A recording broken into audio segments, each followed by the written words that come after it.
everyone. Welcome to the Monday Morning Coach Show. I'm your host, Willie Snyder, and I'm joined by my awesome co-host, Mr. King James Stalkup, over there in Longhorn Country. He's going to give you a big breakdown of how his Longhorns just barely squeaked one out this week, and like I said, it was a good game. It was a good game, trust me. But man, Vanderbilt, oof, it was.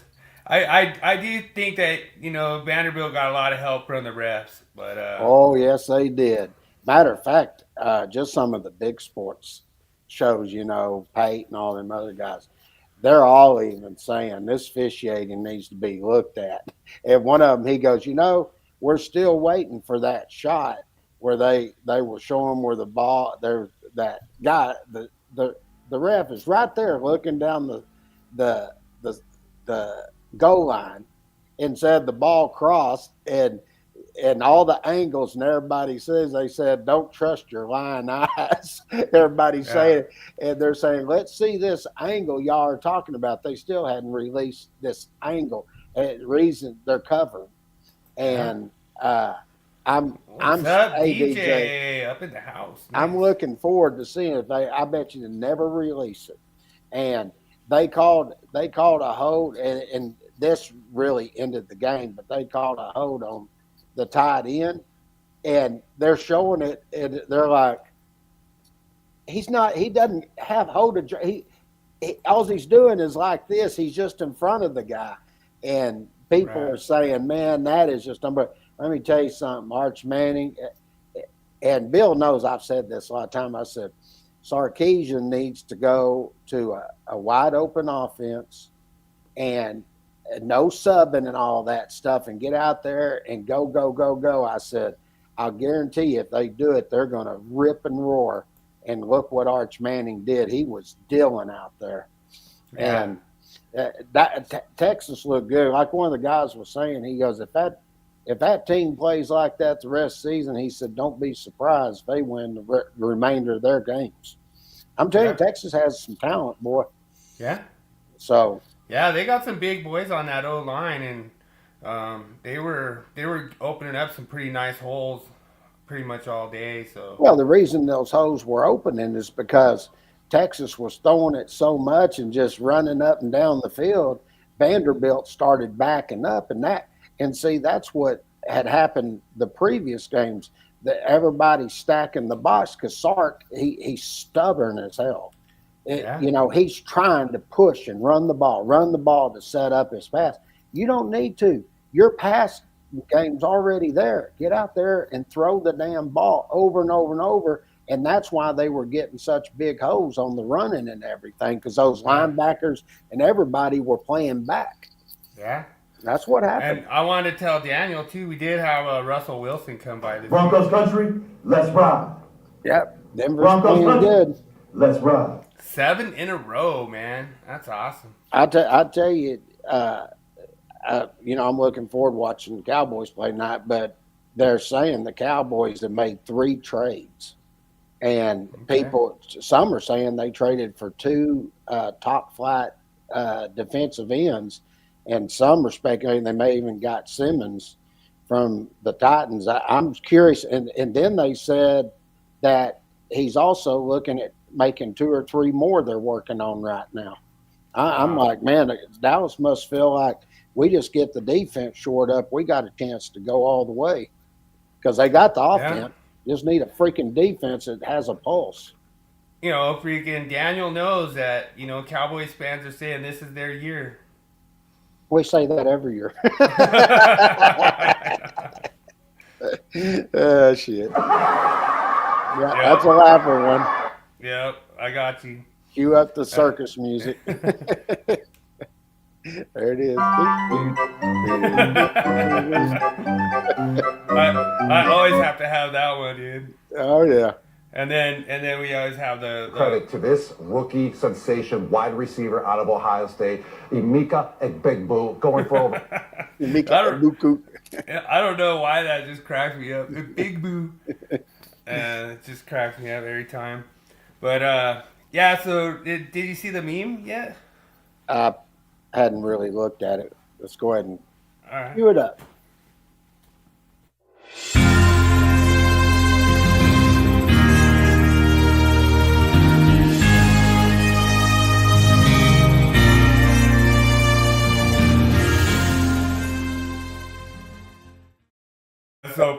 It's all not included, winning record. That's Oh, man. actually funny. Yeah. And, like I say, it was Halloween, so I figured I'd toss it in on Friday. This weekend was Halloween stuff, so, I was out there trying to look for a good costume, and that was a pretty That good boy one. be clueless. Yeah. It's looking like he might be going on down the road here pretty soon. Yep, I Uh, think so too. Well, I know Daniel was telling me that they're talking about Waddle coming to Denver. I don't know for sure though. Waddle's good. I like Yeah, Waddle. we'll see though. I'd try to pick him up if he came to Denver. And speaking of that, that's a good segue into the college because there's going to be a lot of coaches that are being hired. I mean, Yeah. it's going to be interesting to see who gets hired. There was a thing, one of the guys going, this will be interesting if it happens, but there's a little rumor going around that maybe, guess who LSU might get? I don't really know I'll who's give out you a there. hint. Legendary coach. Hmm. No, that's next week. Yeah. Texas, Saban. Georgia. Oh, really? Nick Saban, huh? There's some word going around. I find it hard to believe, but we'll see. And they say Lane Kiffin, he really, for Mississippi, he really wants to go to Miami's a lot of thought. Not Miami, but Florida. So that'll be interesting. But anyway, let's get into college here. All right. Let's do Got it. some fun stuff to do. With that, I'll just go ahead and kick this off here.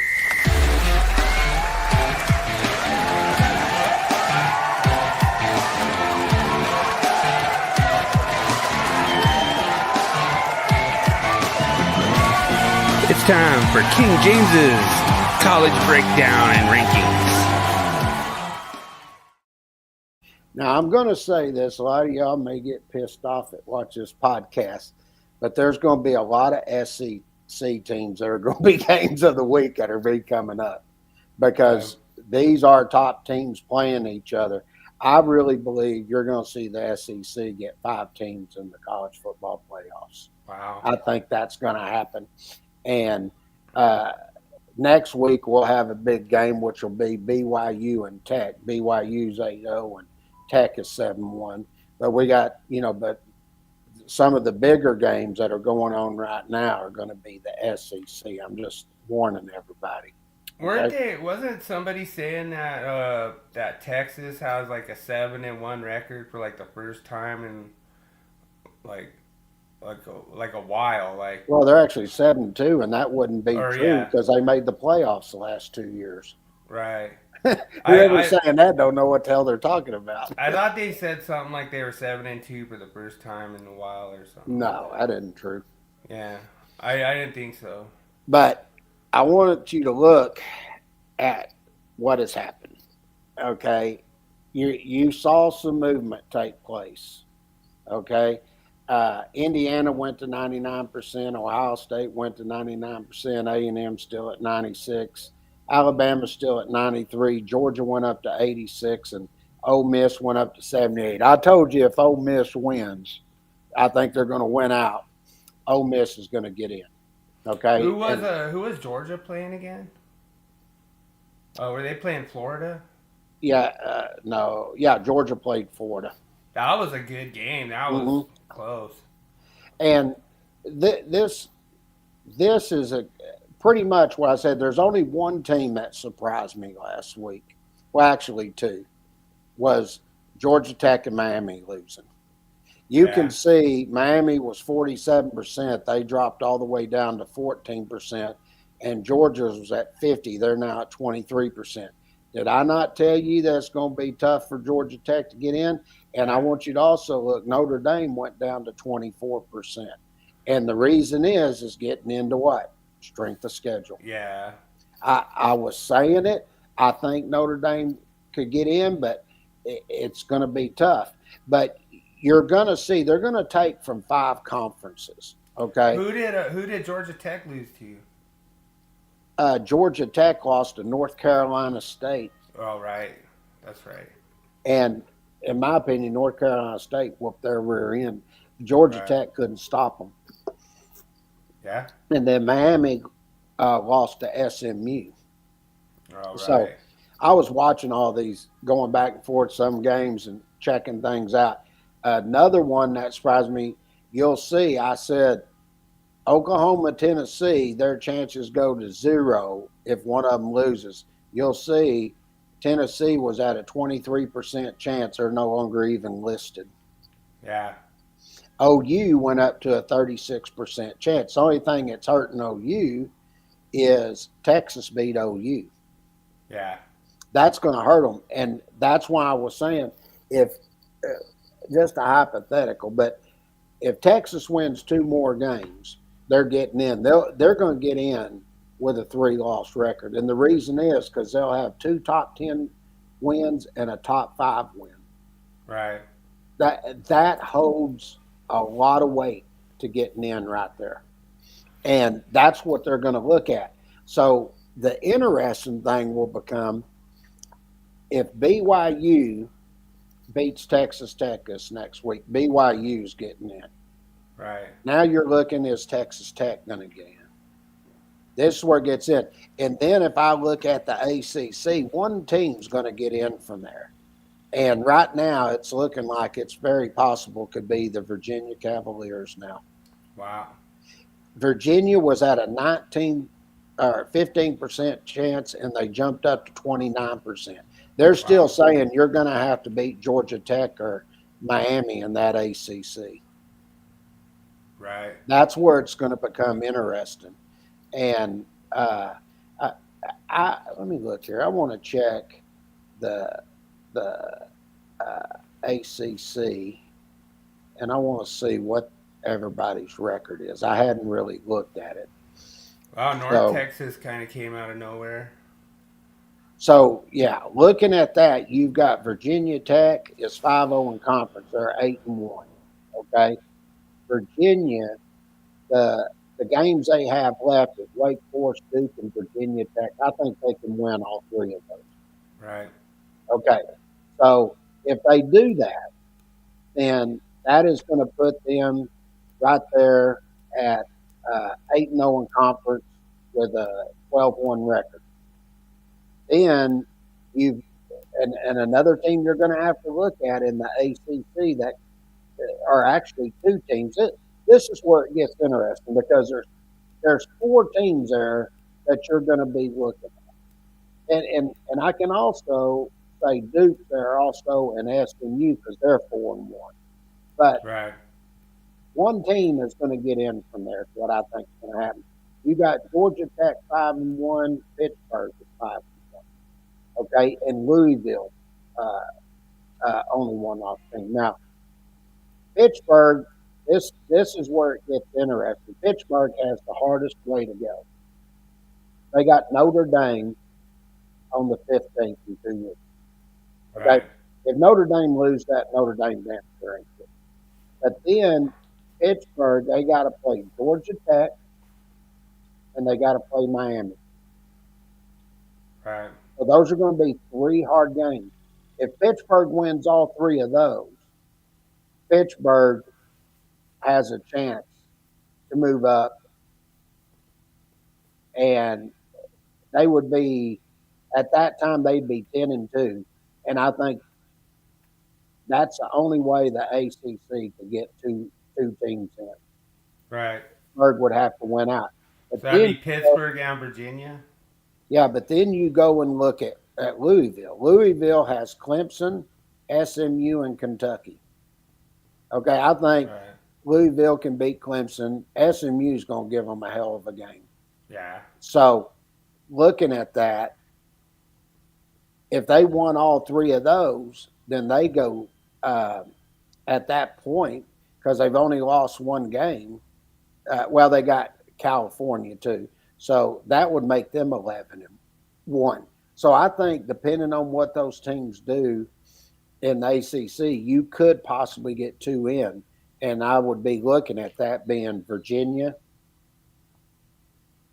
Georgia Tech still has a chance, but I think Georgia Tech's going to lose to Georgia.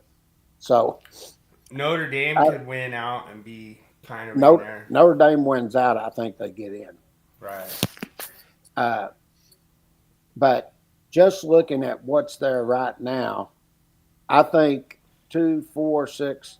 If Brigham Young wins, I think you got 8 solidified teams up there at that point. So, and then they're going to take one from another conference. Who would the one from the other conference be? And this will be interesting. I mean, I hate to go through this, but one of these are going to get in. And I think I think it's freaking awesome, my own way of thinking about this. But there's one team that I didn't think had a chance. I think you're going to get somebody from the American Conference. Okay? Now, I think there'll be one team picked up from there. And I'll tell you a team that's actually looking pretty good. And you're going to laugh when I tell you. And if you look at the thing, you're going to see them up there. And that is the North Texas Mean Green. Yeah, they seem like they just came out of nowhere. Yeah, they're actually 8-1 and they're 4-1. The only team they lost to was South Florida. Okay, now they got their ass kicked basically, but they play UAB, Rice, and Temple. Let just a hypothetical. Let's say they win those. That's 11-1. Right. Okay. Now you're looking at that and you say, okay, well, I'm also looking at the other 2 teams above them. You got the Memphis Tigers. Okay. Now, if you look at the Memphis Tigers, they got Tulane, East Carolina, and Navy left. So between Memphis and Navy, one of them are going to lose. So now this is my opinion. I think North Texas is going to play for the American Conference Championship. Yeah. I think they're going to be in that game. So now you look, whoever wins between Navy and Memphis is going to play them. Right. Now, this is where it gets interesting. Has Navy and North Texas played yet? Yes, they played this week. Oh, okay. North Texas beat them 31-17. Okay. So, and the other one that you're looking at is South Florida. Yeah. Okay. South Florida in conference is 3-1, but overall they've lost 2 games. They've lost to Miami and Memphis. Right.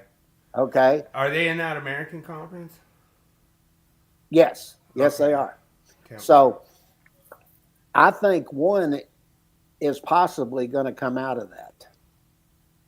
That'll be your 5 that are right there. So when you're looking at that, you say BYU wins, there's 8, and just say North Texas got in 9. That's sort of like your at-large bid. Mm-hmm.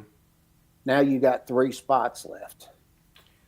I don't know about you, Daniel, but I'm calling BS with all these Texas teams in there. I think there's like way too many Texas teams in here. Well, I think I'm just kidding. if Texas Tech wins, that is going to throw a wrench into BYU at that point. And that's why I'm saying this is where it's going to get interesting, because you still got the Atlantic coast that's there too. So, and just think of this way, let's say Texas beats Georgia. Yeah, there is some bias over there, all these Texas teams. Well, when you look at it, there's 4 of them in there. Yeah. A&M has definitely earned it. Yeah. And Texas Tech hasn't. I mean, they've actually have played pretty good.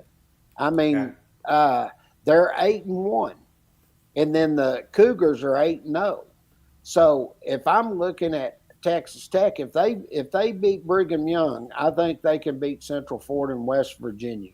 If that happens, that is going to put them at 11-1. I think Tech gets in at that point. Now, the extra thing that'll be here is looking at the Cougars. The Cougars got TCU left and Cincinnati and Central Florida after they play Tech. TCU hasn't really had that great of a year, have they? They're 6-2. I mean, they're Okay. playing pretty good. I mean, they got a decent team, Okay. but I think Brigham Young, they've the only team that they've beat that was at a pulse was Utah, and they beat them 24-21. Right. All the rest of them, they've won pretty handily in most of them, but none of the teams have their strength of schedule is not going to be there. So if they lose to number 9 Tech, a lot of people are going to look at them like they're not a top team. Yeah. I'm just saying, and but we'll see.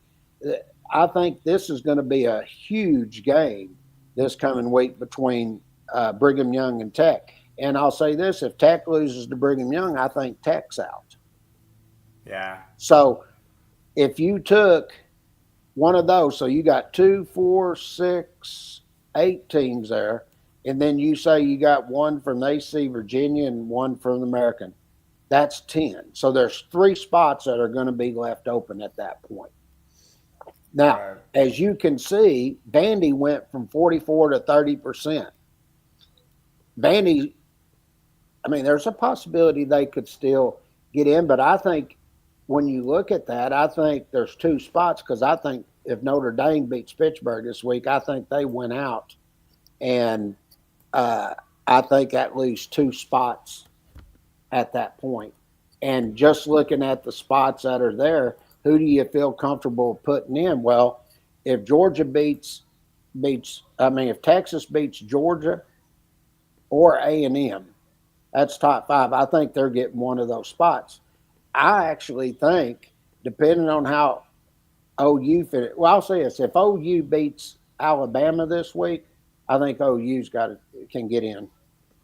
Yeah, I agree with that. And that's where I get into talking about 5 teams, possibly 6 from the SEC.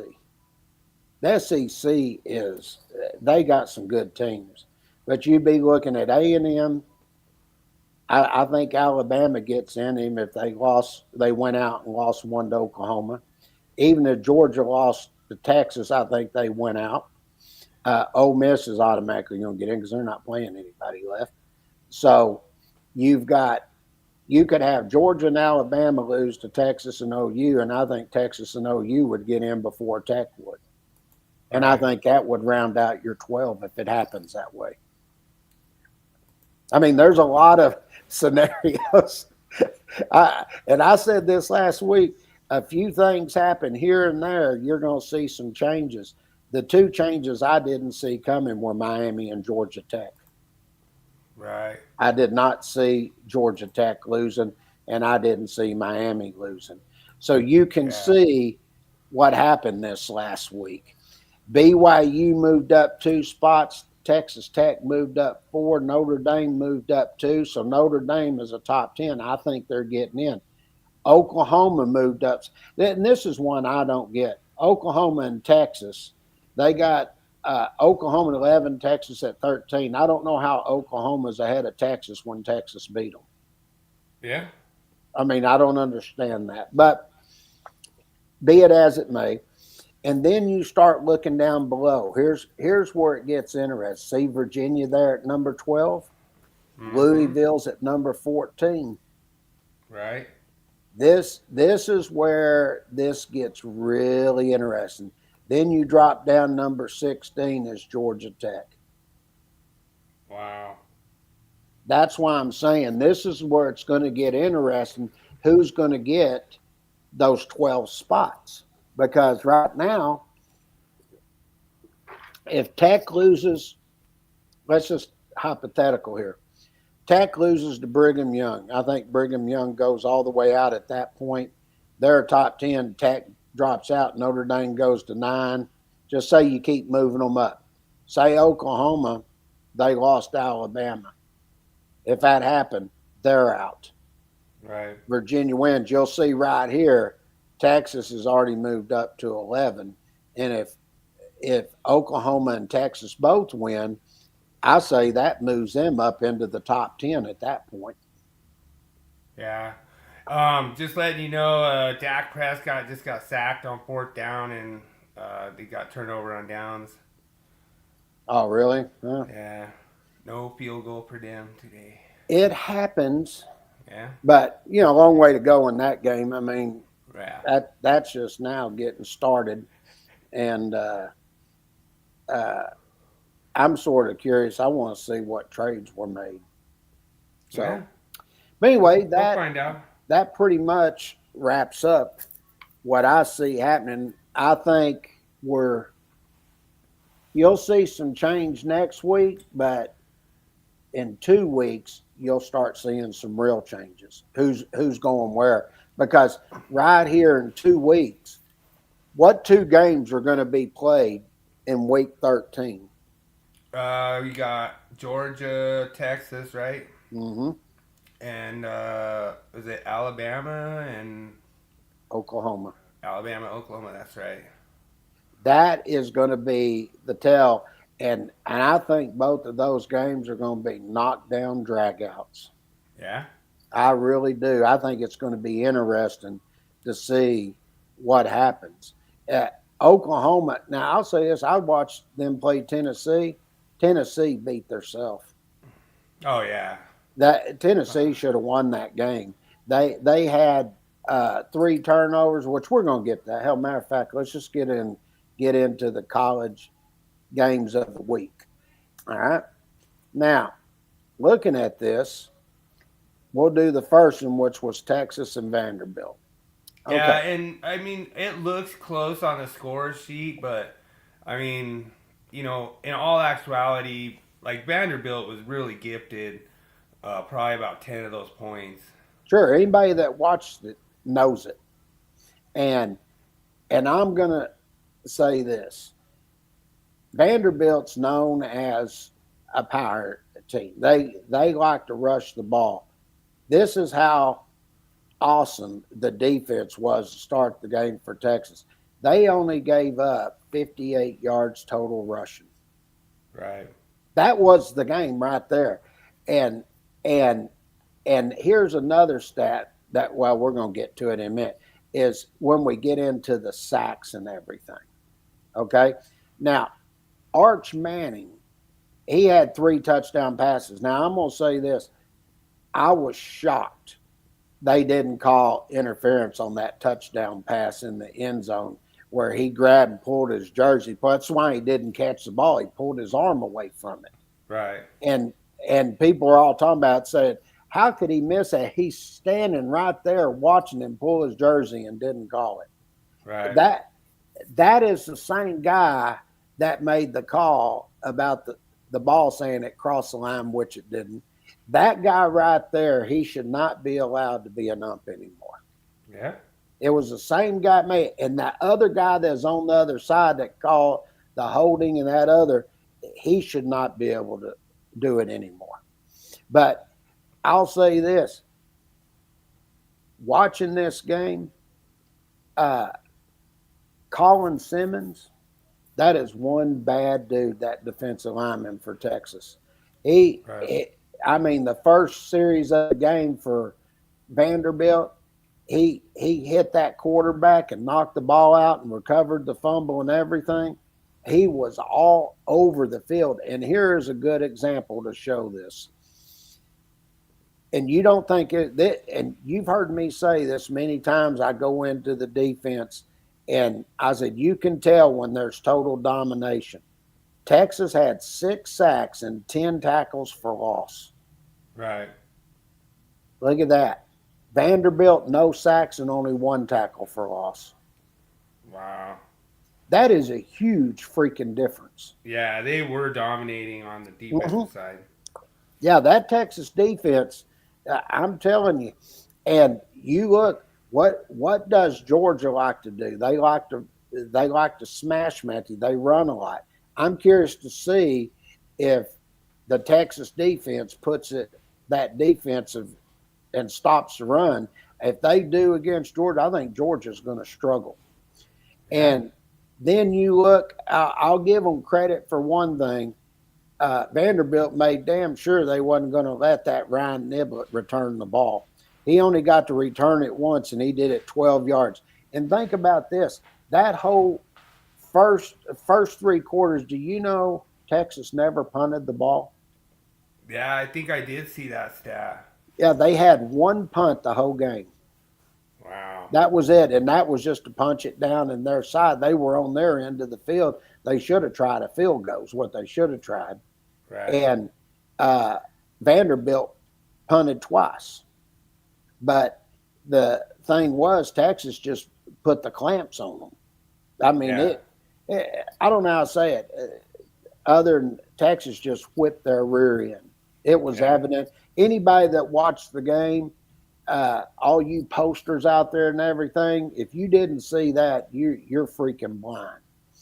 And then Yeah. we got to Oklahoma and Tennessee, and this is good to show here. All right, I now lost on this one. I picked Tennessee.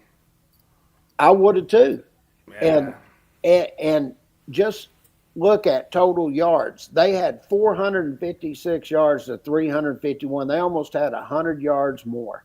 They had 393 yards passing to OU's 159. Now OU did do good at rushing. But when you come and look at where their rushing really come from, look right here. Their quarterback, Mateer, had 16 rushes for 80 yards. And then you had Xavier Robinson. He had one long one he broke for 43. Okay. But where did the real part of the game hurt Tennessee? Well, they're driving down their thing, and what do? Interceptions. And then they also had a fumble loss Right. at Yeah. critical points. Uh, Yeah. We talked about that like last week. mhm. Those takeaways, giveaways, they just come back to bite you because you have to take advantage of those opportunities. I think Oklahoma took advantage of one of them at least, Yeah. for Well, sure. okay. What it got down to, you and I'm a firm believer in this. You let a team hang around, then they start getting their wind under their feet underneath them, thinking they got a chance to win. And that's the worst thing you can give team. Give them hope. Yeah. And I think that's what happened. And I also believe this. I think Oklahoma, they played harder the second half than Tennessee did. I watched the game. Right. I really thought that.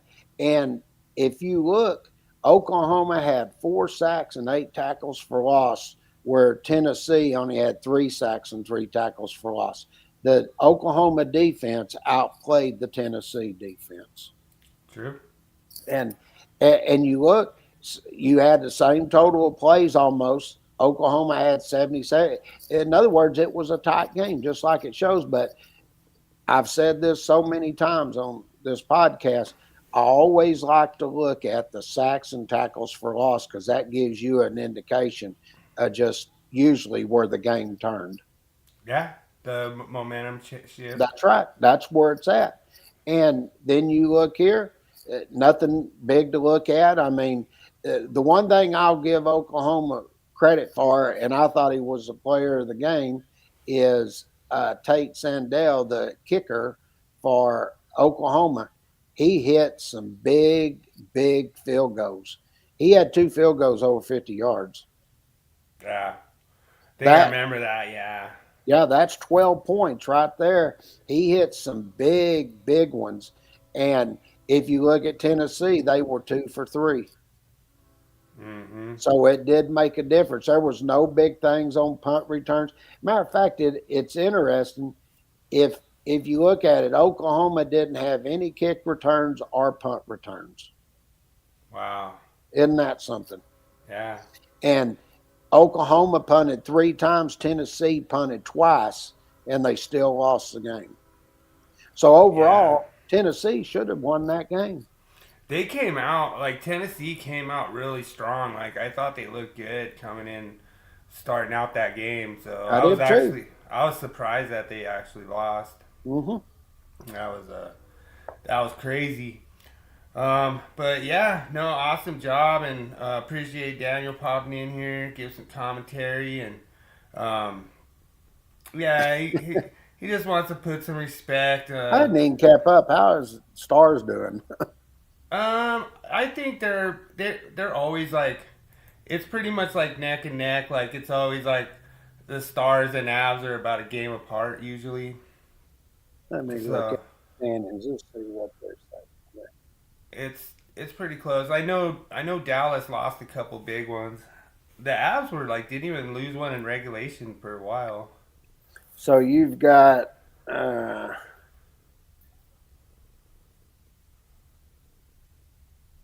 yeah, they're basically a game and a half ahead of Dallas. And it always seems like you've got the Avalanche, Jets, and Stars fighting it out. Yeah.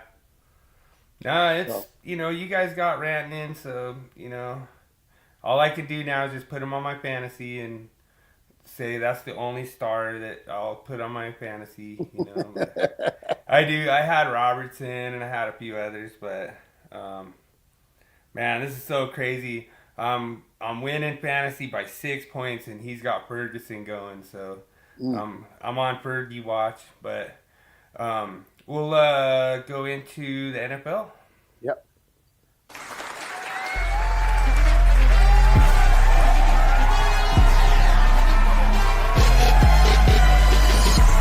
Now it's time for Willie's NFL breakdown, power rankings, and fantasy.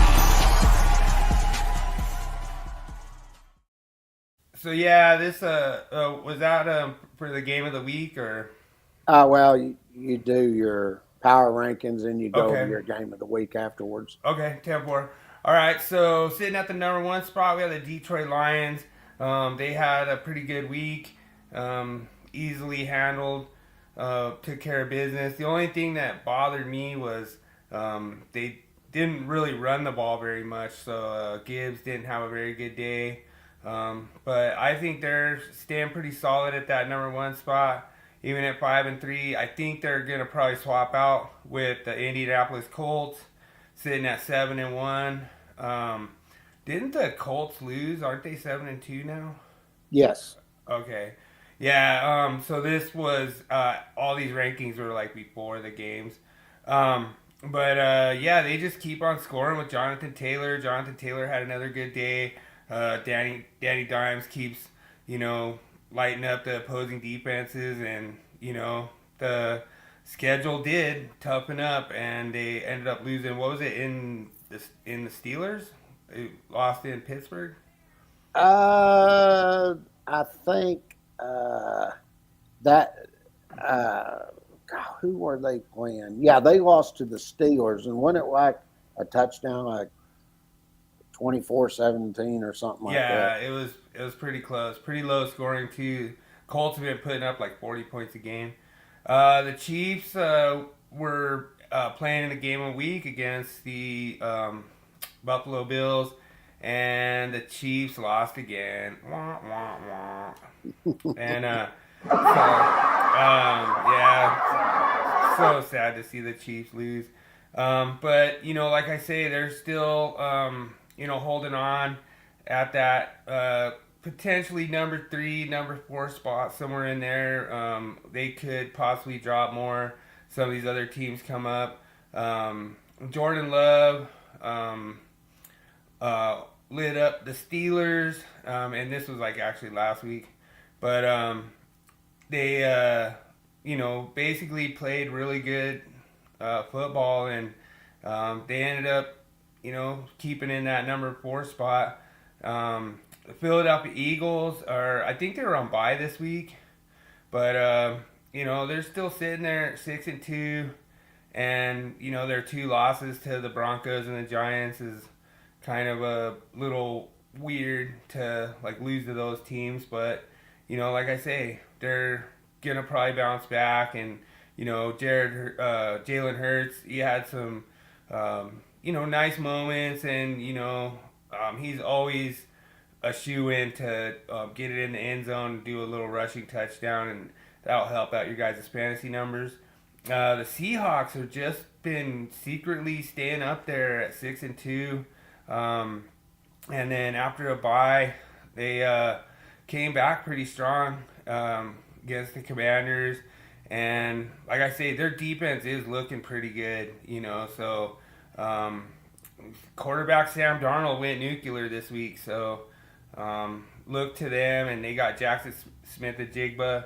So they have some really good weapons on offense and a really good defense. They could be, tearing it up over there in the NFC West division. And then we go to the next one. We have, number 7 ranked. Oh, I'm sorry. So then the Rams. Yeah, so that would be the Rams. Rams just look good, man. There's really nothing I could see that the Rams do bad. Which, like I say, it's going to be a dogfight between the Seahawks and the Rams moving forward. And Matt Stafford, I think he had 4 touchdowns. Just amazing. Tampa Bay Buccaneers, like I say, I think they were on bye this week. But they have some big weapons coming back. So look for Godwin to get back on the field. Igbigboo is going to, be lighting it up. And, like I say, I have Amika Ibuka, and I really like it, man. He's cool, but he's going to be getting back on the field. So look for Mayfield to spring back. I don't know who they have coming up for, what would it be, week 10 coming up next? Yeah, I think they're in week 10, aren't they? Yeah. They can all look and see. I think they're in week 10. Yeah, so I think that Yeah. week 9 by. Yeah, this was week 9. It'll be week 10 next week. So then we have the Bills playing in the game of the week, and they were at home, and they just looked awesome. James Cook just really tore it up. He's just an amazing back, and Josh Allen just outplayed Mahomes, and Mahomes didn't have a great game. So there was a few Chiefs that just didn't look really good. And like I say, they were on the road. They're outside that red kingdom. And like I say, they always play good when they're in that red kingdom playing at home. But they have to go outside their comfort zone. Maybe some different refs on the road and not so good. So, But the Bills, I see the Bills moving up in that ranks. I don't see them staying at number 9. Guess who's in the top 10? We got our Broncos 7-2. Won 7 in a row. Bo Nix lit up the Cowboys on Sunday in a game where he looked like the Bo Nix of the year, the rookie of the year from like last year. And the pass rush of our defense is just amazing, and so that's pretty awesome that we've actually won 7 straight so far. So that's pretty awesome. And then what we'll do is we'll round out to the top 20. Yeah, so the New England Patriots actually, man, I was really surprised about this game. They just handled the Falcons like all day. Just looked like they were just gonna win, and I mean, a bunch of people put up good numbers. Travion Henderson put up good numbers. Drake May put up good numbers. Butte got hurt, so you're not going to have him in there. But there was a lot of people. Ramondre Stevenson, I believe, was out, hurt. So they do have some injuries they're facing, but man, they look like they were handling Atlanta, and then boom, Atlanta wins. So that was just crazy. I was just like, okay, that's weird. The Chargers are actually sneaky in there in that number 12 spot. They're playing great football. They put up great numbers. Justin Herbert just went nuclear. I think he put up another big day, 4 touchdowns and 200 and some yards.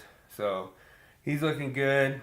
And, the one thing that's amazing about Justin Herbert, he's not scared to put, just like see that opening and just run for that first down. So that always helps, like in that fantasy ballpark when you have that quarterback who will rush for that. Um, Mm-hmm. so San Francisco is still hanging in there at that 13 spot. Like I say, CMC had an amazing day. I mean, I think he had 2 touchdowns and over 100 yards. I think he had like 40 some in the air and 100 some on the ground. So he just looks awesome. He went nuclear, totally crushed me in fantasy. Um, but like I say, look to see what's going on with Purdy because, Mac Jones, he is a nice replacement, but Purdy's got this turf toe. So I guess what it was he came back in like week 4, and then I guess he injured it worse. So they're kind of like worried about it, and they're gonna try to like save him for the playoffs. And Mac Jones isn't losing him, anything. So what's Daniel say? Oh yeah, Chiefs Broncos in 2 weeks. Mm-hmm. Yeah, so we got the Raiders on Thursday night, and so that's gonna be interesting. Then we got the Pittsburgh Steelers, 5-3, hanging in there. Holding up that 14 spot. I see them staying like maybe even moving up a little bit after, handling the Colts. And like I say, the AFC is going to get interesting when we start getting some of these teams that start winning here and there, and the records start getting closer. Where Colts being a 2-win team or a 2-loss team, and Steelers being a 3-loss team, it's gonna tighten up there in the end. Jacksonville just is crazy. Like I cannot imagine Jacksonville hanging in there in the 15th spot. They're not playing like impressive football. Like I say, I picked up BTJ on waivers, and they are starting to show some life. But BTJ didn't have a great day. It was all right. It was better than probably most of the rest of the season. So I'm not sad about picking him up on waivers. I think he'll continue to improve. But like I say, Jacksonville probably will hang pretty close in that 15 spot, even going into next week after beating the Raiders. We go to the 16th spot, the Houston Texans. Man, their defense is amazing. It was funny because we were doing some predictions, and I was saying it's going to be like a low scoring game, and I was like, I could see the winner of that game not scoring over 20 points, and it ended up being 18-15. So we were Mm-hmm. pretty right on those predictions. But, the offense clicked in a big way against the 49ers, and, it gives them hope moving forward. And like I say, they're not out of the woods. Like I say, they're in kind of a little bit of a shaky division, but at the same time, they have the Colts in there, so that's going to be tough for them to bounce back in there. Then we have the Bears going in there and getting the W this week. Like, man, they looked amazing. Caleb Williams is starting to heat up. Swift was out this week, and so they had a Mungai guy actually start, and he actually had a really good day. So I was kind of glad I grabbed him off waivers. Then we have like the Commanders, and bad news. Jaden Daniels is possibly out for a while. He got a dislocated left elbow, I believe is what they said. Yeah. So he's pretty hurt, and look to pick up like Mariota for fantasy and ride with him for a little bit if you're in one of those super flex leagues or you need a quarterback. Zach Ertz isn't a bad option as far as in there, but their running department is just so in such chaos. JCM is hit and miss. I have JCM. I'm a JCM owner, and I had high hopes on him, but it's not looking like he's gonna really do much. I mean, even the games where you thought that he had a good matchup and would play good, he still didn't. So we'll see. I mean, I'm still gonna hang my hat to see what happens with the Washington run game. But like I say, I don't think it's going to increase very much with Mariota at the helm. And we have the Baltimore Ravens at number 19. And like I say, they bounced back in a big way against Miami. Like I say, I don't think it's really that crazy of a, you know, they looked good, but they didn't look great. You know, I mean, they did some good things. You could tell that Jaden Daniel or that Lamar Jackson isn't 100%. You could really tell Henry had a big day, but like I say, look to Lamar Jackson to try to get back to 100%, and you could tell that he didn't want to take off and run it, and he wasn't as mobile as he usually is in the pocket. So who knows? The Ravens could pop back up in there and still make the playoffs. That's going to be unlikely. And then we have the Atlanta Falcons, who are possibly going to move up after taking on the Patriots. And it's crazy because they had a terrible loss to the Dolphins at home, and they didn't even compete 100%. And it's a much more. It was much more than not having a starting quarterback, Michael Penix. They started Cousins, and it was just a really bad day they'd like to forget. And they bounced back and they played tough against the Patriots. Like, I was really surprised. I did not see how the Patriots. It's one of those things what we say, James, is the Patriots beat themselves. Yep. The Atlanta Falcons didn't beat them. Yep. Say it all the time. Yep. So that's our top 20. This just kind of gives you a breakdown, all the records, kind of what we're looking at. You can see kind of who's all leading their division. Buccaneers are still up there.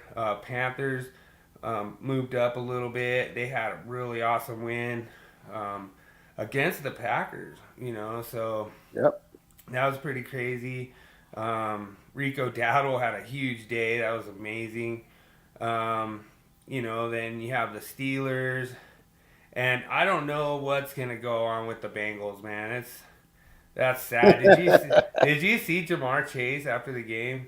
Yep. Oh, man. He was hot. And all they had to do was just stop him, one time. And then they couldn't do it. And they end up losing. But that was crazy. That was a crazy game. So then, you got the Colts coming back. Excuse me. You have the Colts kind of coming back down to earth. And then you have the Broncos leading the AFC West. And all right. I just a little bit of a choked up there. Patriots are still leading over there in the AFC East. So that's all I got for. All right. So then you got your game of the week, which is the Kansas City Chiefs and the Buffalo Bills. Yeah, and you could tell that the Chiefs just really couldn't get anything going. The Bills really looked like they just turned on the afterburners and just they were able to run the ball. The Bills were getting wide receiver contribution. Dalton Kincaid had a great day, I think. There was just all the little pieces of the Bills that they needed just came through. Josh Allen has that little burst of speed where he could just pick up that first down. And I mean, the Chiefs defense was, I don't think they were in this game the whole time. I mean, they couldn't get pressure on Josh Allen. Chiefs do not have a running game. I think Pacheco's hurt again, and Kareem Hunt is kind of banged up. They have Brashard Smith, but he just didn't do much.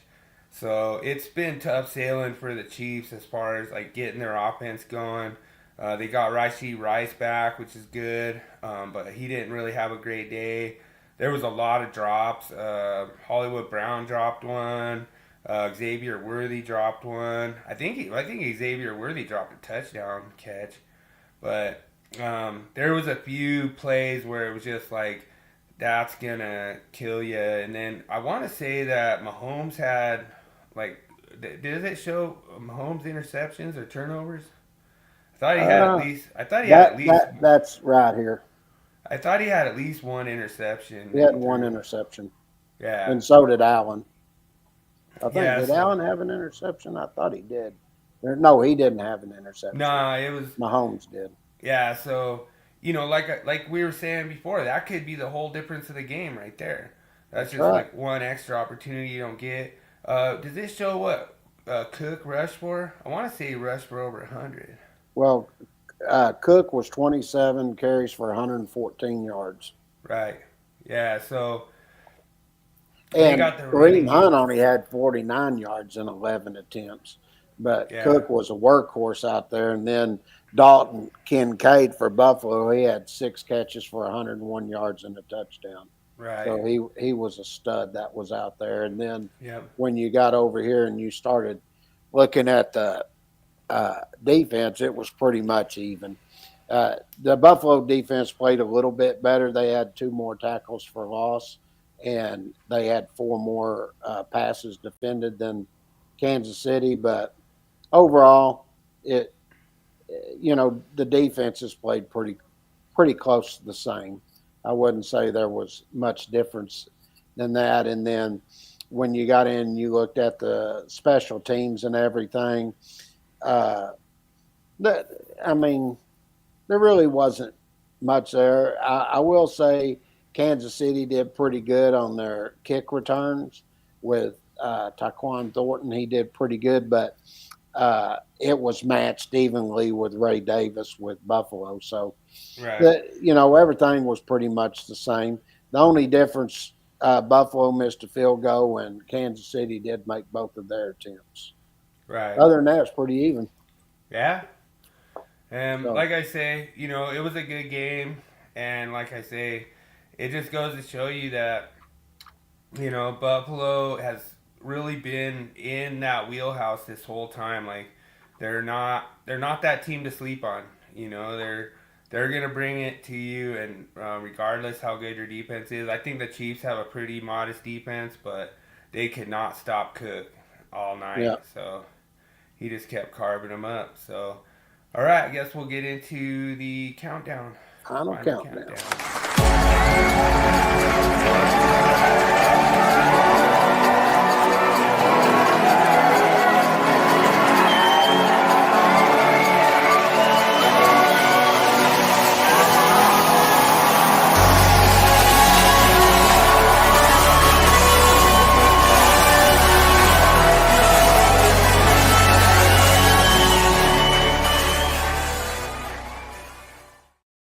All right, so this was pretty awesome. I actually put in a kind of a brave bet that the Raiders will not win 6 games this year, and so I'm looking pretty good on that bet right now. But yeah, Trevor Lawrence scores an OT, and Jags Devon Hamilton denies the Raiders 2-point try for a 30-29 win.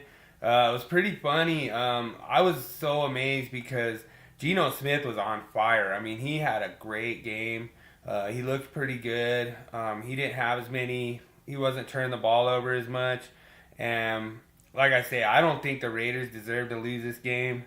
I don't think the Jags deserve to win that game the way they played. But like I say, anytime you put up 30 points, like that's it's a pretty decent day, but you have to look at like both defenses. You have to look at like both offenses. The Raiders, they have some pretty decent weapons. I have Jacoby Myers on my team, and I have a few. I have Trey Myers, and I have like a few other different people that you know I like a lot of the Raiders' weapons, but when Geno's not playing good, then it's not really doesn't matter. But it was incredible. Like this came 100% down to the wire.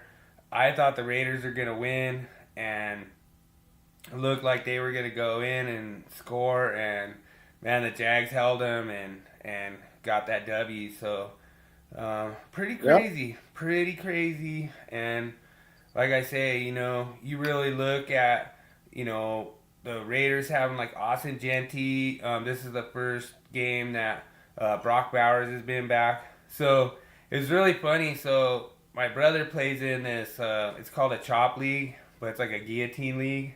Mm-hmm. And it's been the curse of Brock Bowers, like because what happens is like once a team gets chopped, then all their players go back into waivers, and they give you like $1,000 fab to play with. Mm-hmm. Well, like the first week they picked him up for like 570 fab, and then they got chopped, and then somebody else picks him up for like 170 fab, Mm-hmm. Then they get chopped, and they kept doing it. And finally, I guess the guy finally picked him up, and this was like where the curse was broken this week, where Brock Bowers actually did good, and I think he got like 20, 25 points this week. He scored a touchdown and had some good yardage. I think he went over 100.